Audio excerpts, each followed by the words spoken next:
Qu'est-il arrivé au fils de Thomas Sankara, Philippe? Exil, quête d'identité et combat pour la justice. Imaginez que votre père soit un chef d'État, un leader révolutionnaire surnommé le Che Guevara de l'Afrique. Vous avez 7 ans et un soir, votre père ne rentre pas à la maison. Le lendemain, vous apprenez qu'il a été assassiné et que vous et votre famille devez quitter le pays. Voici l'histoire de Philippe Sankara, le fils aîné de Thomas Sankara, né le 10 août 1980 au Burkina Faso. Philippe, qui a vécu une enfance heureuse sous le leadership révolutionnaire de son père, a vécu le jour le plus sombre de sa vie, le 15 octobre 1987, à seulement 7 ans. Avec l'assassinat de son père, le petit Philippe et sa famille ont entamé un voyage d'exil douloureux qui durerait plus de 20 ans. Cette histoire raconte comment un enfant a affronté l'héritage de son père, sa quête d'identité et son combat pour la justice. Philippe Thomas Sankara est né le 10 août 1980 à Ouagadougou. Son père, Thomas Sankara, n'était encore qu'un jeune officier de 31 ans, tandis que sa mère, Mariam, en avait 27. La naissance de Philippe avait apporté un grand bonheur au jeune couple. Le petit Philippe a commencé à grandir dans ce qui s'appelait encore la Haute Volta à l'époque, comme l'enfant d'une famille de militaires ordinaires. La vie de Philippe, qui s'est déroulée relativement calmement pendant ses 3 premières années, a complètement changé en 1983 lorsque son père a pris le pouvoir. Thomas Sankara, devenu chef d'État à seulement 33 ans, a également placé son fils Philippe au centre de ce grand changement. Le petit Philippe était maintenant le fils d'un chef d'État, mais son père ne permettrait jamais que cette situation le gâte. Thomas Sankara était un père très affectueux mais en même temps discipliné envers Philippe. Malgré son leadership révolutionnaire et son programme chargé, il accordait une attention particulière au temps passé avec son fils. Quand il rentrait à la maison fatigué le soir, sa première action était de prendre Philippe dans ses bras. Le petit Philippe adorait s'asseoir sur les genoux de son père et le regarder jouer de la guitare. Thomas enseignait parfois à Philippe les chansons révolutionnaires qu'il avait composées et ils chantaient ensemble. Les week-ends, quand son père était disponible, il emmenait Philippe lors de visites officielles. Le petit enfant se demandait pourquoi son père semblait si sérieux et déterminé quand il parlait avec les délégations étrangères. « Pourquoi papa parle-t-il si sérieusement avec tout le monde ?» demandait-il à sa mère. Mariam répondait « Parce que papa a des affaires très importantes pour notre pays. » La famille Sankara menait une vie modeste selon la philosophie de vie simple de Thomas. Ils ne vivaient pas dans un palais luxueux comme les autres chefs d'État, mais dans une maison ordinaire. Philippe et son frère Auguste, né 2 ans plus tard, grandissaient comme des enfants ordinaires, malgré le fait que leur père soit un leader mondialement reconnu. Thomas Sankara croyait que ses enfants devaient mener une vie simple et honorable, non privilégiée.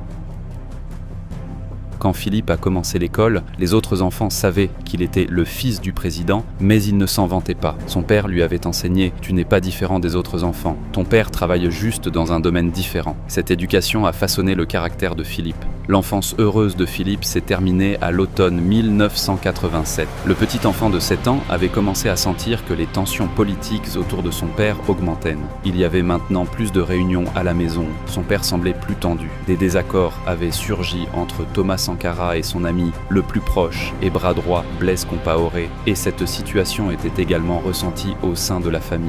Philippe entendait ses parents chuchoter la nuit mais ne comprenait pas de quoi ils parlaient. Sa mère Mariam semblait plus anxieuse ces dernières semaines. Le petit Philippe le sentait avec ses instincts d'enfant mais ne pouvait pas saisir ce que cela signifiait. Le 15 octobre 1987, jeudi, a commencé comme une journée ordinaire pour Philippe. Le matin, son père l'a réveillé, ils ont pris le petit déjeuner ensemble. Thomas semblait plus enjoué ce matin-là. Il avait ébouriffé les cheveux de Philippe et dit « Sois sage à l'école aujourd'hui, d'accord ?» Philippe est allé à l'école, a passé une journée normale avec ses professeurs et ses amis, est rentré à la maison, a fait ses devoirs, a dîné. Son père Thomas devait participer à une réunion du Conseil de l'Entente ce jour-là. En partant pour la réunion dans la soirée, il a serré Philippe dans ses bras, l'a embrassé sur le front et a dit « À bientôt mon fils, je t'aime beaucoup ». Ces mots résonnent encore dans les oreilles de Philippe. Ce fut la dernière fois que Philippe vit son père. Vers 18h, un groupe armé a fait irruption dans le lieu de la réunion. Thomas Sankara et 12 de ses compagnons ont été tués. Philippe était à la maison à ce moment-là, jouant avec son petit frère Auguste. Il se souvient que soudain des soldats ont encerclé leur maison, sa mère en panique les préparait, lui et Auguste. Cet après-midi du 15 octobre, nous n'avons rien compris. Le ciel s'est assombri. Ils nous ont emmenés loin de chez nous, puis loin du pays, racontera Philippe des années plus tard de ces moments traumatisants. Il n'oubliera jamais cette nuit. Il se souvient que sa mère pleurait, qu'il demandait « Où est papa ?» que personne ne lui donnait une réponse correcte. Le monde du petit petit Philippe de 7 ans s'est effondré soudainement. Son père avait été assassiné, sa mère Mariam devait prendre les enfants et quitter le pays d'urgence. Les hommes de Compaoré les menaçaient, leurs vies étaient en danger. Mariam, Philippe et le petit Auguste ont quitté le Burkina Faso au milieu de la nuit. La famille s'est d'abord réfugiée au Togo, puis en France. Philippe prenait l'avion pour la première fois de sa vie, mais ce n'était pas des vacances, c'était l'exil. Le petit enfant avait des milliers de questions dans sa tête. Où est papa? Pourquoi ne pouvons-nous pas rentrer chez nous? Qui sont ces hommes? Quand reviendrons-nous? La vie d'exil en France était très difficile pour Philippe. À seulement 7 ans, il avait perdu son père, avait été arraché à son pays. De plus, il ne parlait pas français. Sa mère Mariam essayait de construire une nouvelle vie pour ses enfants, tout en commençant également sa quête de justice pour l'assassinat de son mari. Philippe a vécu un processus d'adaptation difficile dans les écoles françaises. Les premiers jours, il ne comprenait rien, ne pouvait pas se faire d'amis. Les autres enfants remarquaient qu'il semblait différent et demandaient « D'où viens-tu » Philippe ne savait pas quoi répondre. Dire « Mon père était le président du Burkina Faso, mais il a été tué » était un fardeau trop lourd pour un enfant de 7 ans. Il y a eu des jours où il a été victime d'intimidation à l'école. Certains enfants se moquaient de lui en l'appelant l'Africain, se moquaient de son accent. Philippe ne savait pas quoi faire dans cette situation. Il hésitait à en parler à sa mère à la maison. Sa mère était déjà très triste, il ne voulait pas la rendre encore plus triste. Les nuits étaient encore plus difficiles pour Philippe. Il voyait son père dans ses rêves, pensait qu'ils étaient ensemble au Burkina Faso, puis se réveillait et faisait face à la réalité. Il faisait souvent des cauchemars, se réveillait en pleurant. Sa mère essayait de le calmer, disait « Papa n'est plus parmi nous, mais il nous regarde depuis le ciel. » Au fil des années, Philippe a grandi, appris le français,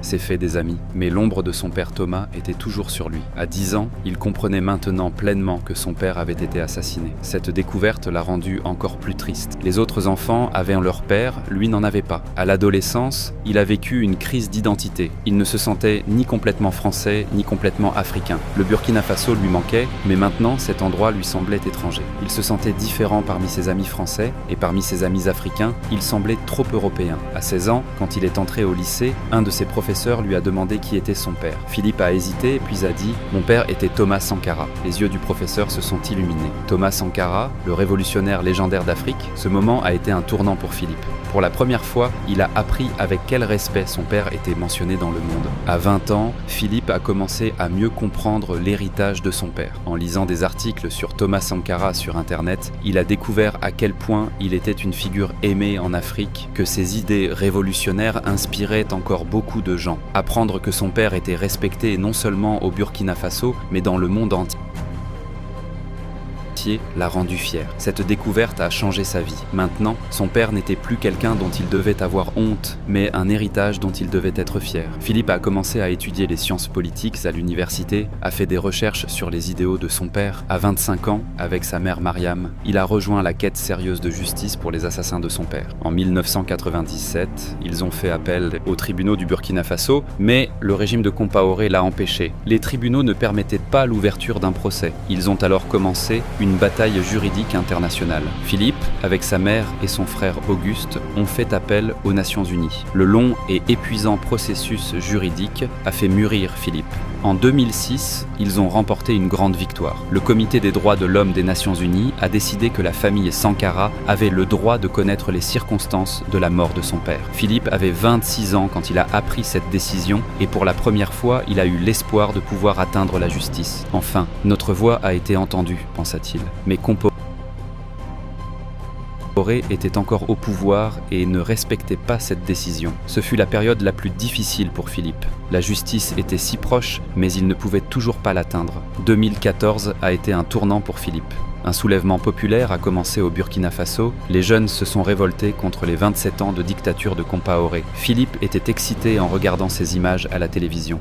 Enfin, le peuple de mon père s'est soulevé, pensa-t-il. Quand la nouvelle de la chute de Compaoré est arrivée, Philippe a fondu en larmes. Le moment qu'il attendait depuis 34 ans était arrivé. Il a ressenti une grande joie avec la pensée « Enfin !»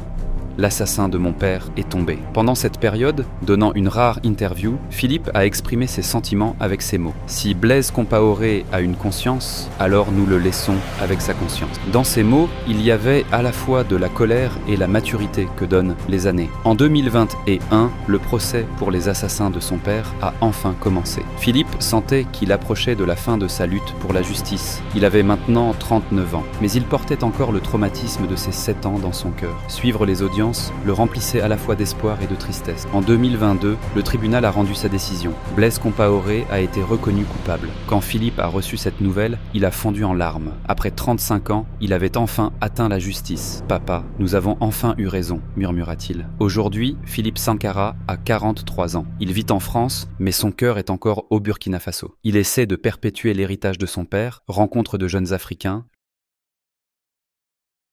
leur raconte les idées de son père. En même temps, il a construit sa propre vie. « J'aimais beaucoup mon père, mais je suis Philippe Sankara, pas le fils de Thomas Sankara, dit-il maintenant. » Ces mots sont le signe de la paix intérieure qu'il a trouvée à la fin de longues années de quête d'identité. L'histoire de Philippe est une histoire touchante qui raconte comment un enfant a grandi avec un traumatisme, sa quête d'identité et son combat pour la justice. Le petit enfant qui a perdu son père à 7 ans est devenu un homme fort qui a fait condamner les assassins de son père. L'héritage de Thomas Sankara vit en Philippe, mais maintenant non pas comme un fardeau, mais comme une source de fierté.